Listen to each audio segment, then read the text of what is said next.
day drop in the unemployment rate from 3.9 to 3.7. 3.7. 3.7%. That's the last numbers that we got. Welcome to The Retired Banker. I am James. It is January 1st, 2024. It's a holiday, so we don't have the latest numbers yet. They haven't crunched December's numbers yet, and we definitely don't have the 2023 year-end numbers. We'll have many of those numbers in the next several days, but 3.7% was the last reported number for unemployment. Before we look and take a peek under the hood and see what's really contributing to this number and dig into the industrial complex actually contributing to all of this, let's look at how this unemployment number has gone up and down over 2023. The last time we were at 3.7 exactly was May, but in July we were at 3.5. In August we were at 3.8. So you can see that this is coming down a little bit, and that is a good thing. The high water mark has been 3.9. Our last look, which was the highest since January of 2022, and it was at 4%. All right, so Wall Street Journal did a great peek under the hood to get at these numbers. And before I share that article with you, here's a clue to what's been going on in the economy, what's been going on in the United States, just in case you've been hiding under a rock. New concerns about the migrant influx at the U.S. southern border. New York City Mayor Eric Adams shared this video to address constituents on the matter just yesterday. Let's watch.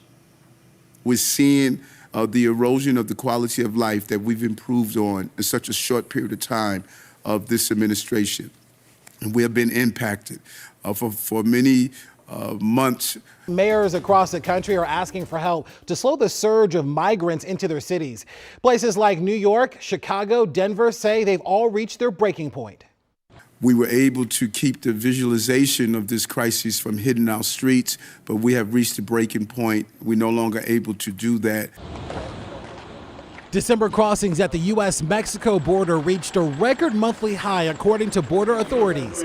Border agents encountered more than 225,000 migrants, overwhelming already stretched resources. All of our cities have reached a point where we are either close to capacity or nearly out of room. We need more federal support to be able to manage this amount of inflow. It will crush city budgets around the country. To be clear, this is not stopping people from coming, but about ensuring the safety of migrants and making sure they can arrive in a coordinated and orderly way. That last clip was New York Mayor Eric Adams saying, hey, we're not telling the people to stop coming. We just want to be more orderly. Well, aren't there costs associated with that? Yes, there are, folks.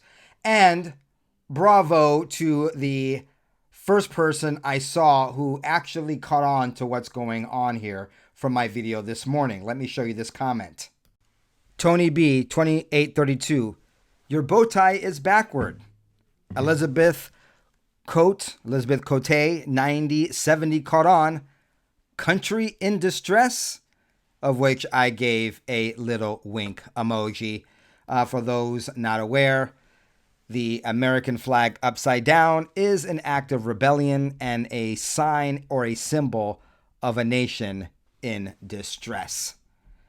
But when it comes to business, those that know that when there's distress or there's conflict or there's problems, there's money to be made. And there is an entire complex dedicated to making money off of this illegal alien migrant crisis. Let's call it what it is. Let's call a spade a spade. So now let's dig into that 3.7% unemployment rate. And this is the Wall Street Journal. Drill into the nation's 3.7% unemployment rate and you'll find a growing welfare industrial complex beneath the seemingly strong labor market. Wow. Very, very bold opinion article here in the Wall Street Journal yesterday. The welfare industrial complex is booming. What's driving American job growth? In progressive states, it's government, social assistance, and healthcare. You know a nation can't survive when it's built on the government. and government spending. I know that they give us levels of indoctrination in the school system. They don't teach us about capitalism and the U.S. Constitution and the idea of limited government. And in my day, it wasn't like they were purely trying to teach you Marxism either. They were trying to teach you things like Keynesian economics, where, the government really needs to get involved to help the economy. All of that is just really a slippery slope into straight Marxism. And for those that don't understand why government can't be the driver behind economic growth, it's very simple. Let me just simplify this for you. A company that makes widgets or provides a service, they provide value to the marketplace. They create something that consumers consume by buying or using. And when they do that, they create jobs, and they do that by creating and making profits. And then to make more increased profits, they have to sell more widgets, hire more people, and so that's how you grow the economy. The government, on the other hand, well, some will argue they don't really provide a service, but let's just say they do provide a service, and they do, let's say, in things like law enforcement, what have you. But they don't have a profit. Where does their money come from? It doesn't come from providing a good or service into the open market. It comes from taxation. They get money by forcing you to pay for these services, not because they're providing a service that you want and need and you part with your hard-earned money to get. In other words, for government to work, they must take money out of your pocket and force you to do so, not because you voluntarily did that. And if no one works and no one creates things in the private sector, then there is no tax revenue to provide government services. So therefore, government services kind of are a Ponzi scheme because they are dependent on the last person working, feeding into the system to keep the darn thing going. So this welfare industrial complex is booming. And for those that know how to read markets, many of them jumped on the bandwagon or jumped on this opportunity to make a buck, including local governments. Drill into the nation's 3.7% unemployment rate and you'll find a growing welfare industrial complex beneath the seemingly strong labor market. And please pay attention to this next part. Government, social assistance, and healthcare account for 56% of the 2.8 million net new jobs over the past year and for nearly all gains in blue states such as New York and California. The business of providing for these illegal aliens is big business. And let me tell you, I'm going to show you parts of this article, but for those of you short on time, let me cut to the chase. Big government is inefficient. That is why our beloved Constitution is all about limited government. And we really are in a distressful situation right now with the ever expansion of government. We can sit here and blame one party and say, oh, it's the Democrats, but it is the uniparty establishment in DC because it's the, as the Republicans call them, the Republicans in name only, who also vote for big business, the big business of government spending, new agencies, and bailouts with their Democrat counterparts that keep this Ponzi scheme going. So first problem is big spending coming from DC and local governments because we don't have limited government. Also, the second thing I want you to understand is that big government is inefficient by its very nature. Why is that? Well, when you have a private corporation, a private company, whether it's a small business or a large conglomerate, an enterprise, what is their job? Is to provide a good or service, make a widget or provide a service for you in the free open marketplace. If that service has value, you are going to pay money to that company for that good or service. and that good or service can be provided to you by that company, but they must make a profit. So they will have an incentive to provide a good service for you at something that is cost effective for them so they can make a profit. Remember, profit is revenue, how much they bring in minus the cost of providing that for you. And to be an ongoing concern in a business, they can't be losing money. They have to be making money. So what they do is they have a profit motive, which makes them better, which also means competition, which means lower prices for you and for me for those goods or services. But when it comes to the government, they don't care about that, especially progressive governments. And that's exactly what we're seeing here. The tens of thousands of migrants pouring into big cities need to be tended to. So do the hundreds of thousands of drug-addled and mentally ill homeless living on the streets. Progressive governments doesn't do anything on the cheap. America's welfare state has thus become a proverbial big dig, and it keeps getting bigger. This is a great Wall Street Journal piece. Let me highlight some nuggets that were just in the last few sentences. First of all, not this military industrial complex, this welfare industrial complex is seen in big states like New York and Illinois, exactly where we're seeing all of this illegal alien migrant crisis take place. Secondly, they have to provide to these migrants coming in and the hundreds of thousands of drug-addled and mentally ill homeless people living on the streets. And progressive governments don't do anything on the cheap. They have no profit incentive to keep their costs down. They are inefficient. It's a Ponzi scheme. Why? Because government doesn't provide a good or service from which they make a profit.